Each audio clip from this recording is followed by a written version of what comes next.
Follow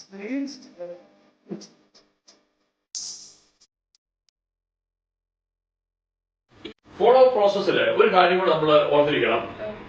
എപ്പോഴും follow up ചെയ്യുന്ന സമയത്ത് ചില കസ്റ്റമർ അപ്പം സാധനം വാങ്ങില്ല, അവർക്കൊരു അർജൻസി നമ്മൾ ക്രിയേറ്റ് ചെയ്യണം. സാറേ ഈ ഓഫർ ഇത്ര ദിവസം വരെ ഉള്ളൂ, മനസ്സിലായോ? അതായത് ഈ ഓഫറിനുള്ളിൽ വാങ്ങിയാൽ മാത്രമേ, ഈ ഡേറ്റിനുള്ളിൽ വാങ്ങിയാൽ മാത്രമേ സാധനം ഈ ഓഫറിൽ കിട്ടുള്ളൂ. അപ്പം ഒരു അർജൻസി ക്രിയേറ്റ് ചെയ്യാൻ നമുക്ക് പറ്റും ഫോളോ അപ്പ് സമയത്ത്. പിന്നെ മറ്റൊരു കാര്യം പ്രത്യേകം ശ്രദ്ധിക്കണം, ഈ ഫോളോ അപ്പ് ടൈമില് നമ്മൾ തീർച്ചയായിട്ടും അവരുടെ നിന്ന് റെഫറൻസ് വാങ്ങാൻ ശ്രമിക്കണം. കാരണം ആ കസ്റ്റമർ സാറ്റിസ്ഫൈഡ് കസ്റ്റമർ ആണെങ്കിൽ അയാൾ റിപ്പീറ്റഡ് കസ്റ്റമർ ആവും, അയാൾ റെഫർ ചെയ്യുകയും ചെയ്യും. അപ്പൊ അയാളുടെ കയ്യിൽ നിന്ന് നമുക്കൊരു റെഫറൻസ് എടുക്കാൻ ശ്രമിക്കാം. പിന്നെ മറ്റൊരു കാര്യം എന്ന് പറഞ്ഞാൽ കസ്റ്റമറുടെ ടെസ്റ്റിമോണി കളക്ട് ചെയ്യണം. കസ്റ്റമറുടെ എക്സ്പീരിയൻസ് എന്തായിരുന്നു, അത് നല്ലതോ ചീത്തയോ ആയിക്കോട്ടെ, നമുക്ക് നല്ലതാണെങ്കിൽ പബ്ലിഷ് ചെയ്താൽ മതി. അപ്പം ടെസ്റ്റിമോണി അവരുടെ നിന്ന് കളക്ട് ചെയ്യണം. ഇത് ടെസ്റ്റിമോണിക്ക് ഒരു സൈക്കോളജി ഉണ്ട്. അതായത് അയാളുടെ ഒരു ലിറ്ററേച്ചർ നമ്മൾ പബ്ലിഷ് ചെയ്യാൻ പോവാണ്, സാറിന്റെ അനുഭവം എന്ന് പറയണം. അങ്ങനെ നമ്മളൊരു കസ്റ്റമറോട് പറയുമ്പോൾ യഥാർത്ഥത്തിൽ ആ കസ്റ്റമർക്ക് തോന്നുന്നത് ഞാൻ ഈ കമ്പനിയുടെ ഒരു ഭാഗമാണെന്ന് ഫീൽ ചെയ്യാറുണ്ട്. അതായത് താങ്കളുടെ അങ്ങയുടെ ഫീഡ്ബാക്ക് ഞങ്ങളെ സംബന്ധിച്ച് വളരെ വിലപ്പെട്ടതാണ്, അതുകൊണ്ട് അങ്ങയുടെ ടെസ്റ്റിമോണി ഞങ്ങൾക്ക് തരണം, അത് ഞങ്ങൾക്ക് മറ്റു പലരെയും കാണിക്കാനുള്ളതാണ്, അങ്ങനെ ഞങ്ങൾക്ക് പരിചയപ്പെടുത്താനുള്ള അവസരമാണ് ഇതെന്ന് പറയുമ്പോൾ ആ കസ്റ്റമറുടെ ഒരു സെൽഫ് എസ്റ്റീം അങ്ങ് ഇമ്പ്രൂവ് ആവാണ് ചെയ്യുന്നത്. അപ്പൊ പുള്ളി എന്താ പറയുന്നത്, ഓ യെസ് വെരി ഗുഡ്, എന്റെ ഫീഡ്ബാക്ക് എല്ലാവരോടും ചോദിക്കില്ല, എല്ലാവരോടും അങ്ങനെ ഫീഡ്ബാക്ക് ഒന്നും ചോദിക്കില്ല, എന്നോട് മാത്രമാണ് ചോദിച്ചിരിക്കുന്നത് എന്നുള്ള ഫീലിംഗ്. കാരണം വെബ്സൈറ്റ് ഒക്കെ നോക്കിയാലേ നമ്മൾ ആയിരക്കണക്കിന് കസ്റ്റമറുടെ ഇതിടാറില്ല, ടെസ്റ്റിമോണീസ് ഇടാറില്ല.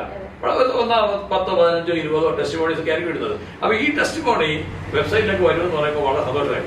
അപ്പൊ ഹയർ കസ്റ്റമേഴ്സിന്റെ ആ ടെസ്റ്റിമോണി വാങ്ങാനും നമ്മൾ മറക്കാതിരിക്കുക. അതുപോലെ അവരുമായിട്ട് ഫ്യൂച്ചർ കമ്മ്യൂണിക്കേഷൻ, അവരുടെ ആവശ്യത്തിൽ എത്തുക. അവരിപ്പം ഫോർ എക്സാമ്പിൾ അവർക്ക് നിങ്ങൾക്ക് പരിചയമുള്ള ഒരാളുടെ വീട്ടിൽ ഒരു മരണം സംഭവിച്ചു, അതിനൊരു കണ്ടോളൻസ് മെസ്സേജ് അയക്കുക, അല്ലെന്നുണ്ടെങ്കിൽ ഒരു ഫെസ്റ്റിവലിന് അവർക്ക് മെസ്സേജ് അയക്കുക, എന്തെങ്കിലും സെലിബ്രേഷൻ വരുമ്പോൾ അവരെ ഇൻക്ലൂഡ് ചെയ്യുക.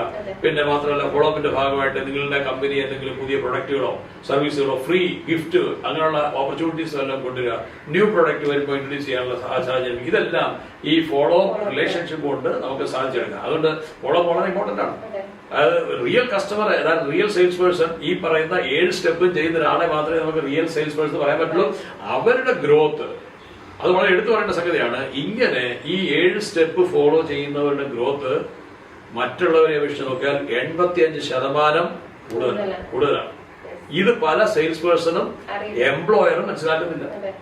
അപ്പൊ ഇതിന് അവർ ചോദിക്കും, ഇതൊക്കെ പഠിച്ച് സ്ഥിരം പഠിപ്പിക്കാൻ പറ്റുമോ? തീർച്ചയായിട്ടും പഠിപ്പിക്കാൻ പറ്റും. അതായത് ഏതൊരു സെയിൽസ് പേഴ്സണെ എടുത്താലും ഞാൻ പറയുന്നത് ആദ്യത്തെ 3 ദിവസം അവർക്ക് കൊടുക്കുന്ന സാലറി നിങ്ങൾ അവരെ ഇരുത്തി പഠിപ്പിക്കണം. ഇരുത്തി പഠിപ്പിച്ച് അതിനുവേണ്ടി എക്സാം നടത്തണം. അവർ കമ്പനിയെ കുറിച്ച് അറിയണം, പ്രൊഡക്റ്റിനെ കുറിച്ച് അറിയണം, സെയിൽസ് പ്രോസസ്സിനെ കുറിച്ച് അറിയണം, ഓരോ പ്രോസസ്സിൽ എങ്ങനെയാണ് അപ്രോച്ച് ചെയ്യേണ്ടത് പ്രാക്ടിക്കലി അറിയണം. എന്നിട്ട് അവർ റിട്ടേൺ എക്സാമിനേഷനിലൂടെ അത് പ്രൂവ് ചെയ്യണം. എന്നിട്ട് വേണം അവർ ഫീൽഡിൽ പോകാൻ. അങ്ങനെ ചെയ്ത് നോക്കൂ. കാരണം വളരെയേറെ സക്സസ് ഉണ്ടാകും. ഞാൻ പലരും ഇത് ടെസ്റ്റ് ചെയ്ത് നോക്കിയിട്ടുള്ള മെത്തേഡാണ്. അതുപോലെ ഈ ഫോളോ അപ്പിന്റെ കേസ് എന്റെ സ്ഥാപനത്തിൽ തന്നെ ഒരിക്കൽ ഒരു കുട്ടിയെ ഞങ്ങളൊരു കോളേജിന് ക്ലാസ് കൊടുത്തിട്ട് കുറെ ഡേറ്റ കിട്ടി. ഒരു ഇൻട്രോഡക്ടറി സെഷൻ കോളേജിൽ അവതരിപ്പിച്ചു. ഒരു 100 കണക്കിന് ഡേറ്റ കിട്ടിയിട്ട് ഞാനൊരു കുട്ടിയെ ഈ ഡേറ്റ കൊടുത്തിട്ട് ടെലികോളിംഗിന് കിട്ടി. എന്നാൽ സാധാരണഗതിയിൽ ടെലികോളിംഗിൽ ആൾക്കാർ പറയുന്നത് 8%, 10% സക്സസ് റേറ്റ് ഉള്ളതാണ് പറയുന്നത്. പക്ഷേ അവിടെ എനിക്ക് 63% സക്സസ് ആണ് കിട്ടിയത്. എങ്ങനെയാന്ന് ചോദിച്ചാൽ 12 തവണ follow up, 5 to 12 times follow അപ്പില് 63% ആണ് സക്സസ് റേറ്റ്. അവിടെ 100 പ്രോസ്പെക്ട്സിൽ 63 പേരെ ക്ലോസ് ചെയ്യാൻ കഴിയും. സാധാരണ ഇത് സംഭവിക്കാറില്ല. ആവറേജ് ക്ലോസിംഗ് റേറ്റ് എന്ന് പറഞ്ഞാൽ യഥാർത്ഥത്തിൽ ആവറേജ് ക്ലോസിംഗ് റേറ്റ് 8-ലും 10-ലും താഴെയാണ്. സക്സസ് റേറ്റ് ആണ് ഈ പ്രോപ്പർ ഫോളോ അപ്പും റിപ്പീറ്റഡ് ആയിട്ടുള്ള ഫോളോ അപ്പ് കൊണ്ട് നമുക്ക് ലഭിക്കുന്നത്. അപ്പം ഈ കാര്യത്തിൽ, അതായത് ഈ സയന്റിഫിക് പ്രോസസ്സിലൂടെ, ഇതിനെയാണ് സയന്റിഫിക് സെല്ലിംഗ് ടെക്നിക്ക് എന്ന് നമ്മൾ ഉദ്ദേശിക്കുന്നത്. ഞാൻ നേരത്തെ പറഞ്ഞു സെയിൽസിന് 2 അപ്രോച്ച് ഉണ്ട്. ഒന്ന് സയന്റിഫിക് അപ്രോച്ചും, 2 ഹിപ്നോട്ടിക് അപ്രോച്ച്. അത് ഇതിൽ സയന്റിഫിക് അപ്രോച്ച് എന്ന് പറയുന്നത് ഈ പറഞ്ഞ കാര്യങ്ങളിലൂടെ കടന്നു പോകുന്നതിനെയാണ് സയന്റിഫിക് അപ്രോച്ച് എന്ന്. ഈ സയന്റിഫിക് അപ്രോച്ച് വളരെ അനിവാര്യമാണ്. അത് എംപ്ലോയർ അതിനുവേണ്ടി പണം മുടക്കണം, അതുപോലെ സമയം കണ്ടെത്തണം, എംപ്ലോയിയെ കൊണ്ട് സ്ട്രിക്ട്ലി അത് ഫോളോ ചെയ്യിക്കണം. എംപ്ലോയിക്കും അതുപോലെ അവരുടെ ജോബ് സെക്യൂരിറ്റി എൻഷുർ ചെയ്യാനും, അവരുടെ സെൽഫ് കോൺഫിഡൻസ് ബിൽഡ് ചെയ്യാനും, അവരുടെ ഇൻകം റെഗുലേറ്റ് ചെയ്യാനും ഒക്കെ ഈ പ്രോസസ്സിലൂടെ കടന്നു പോകണം.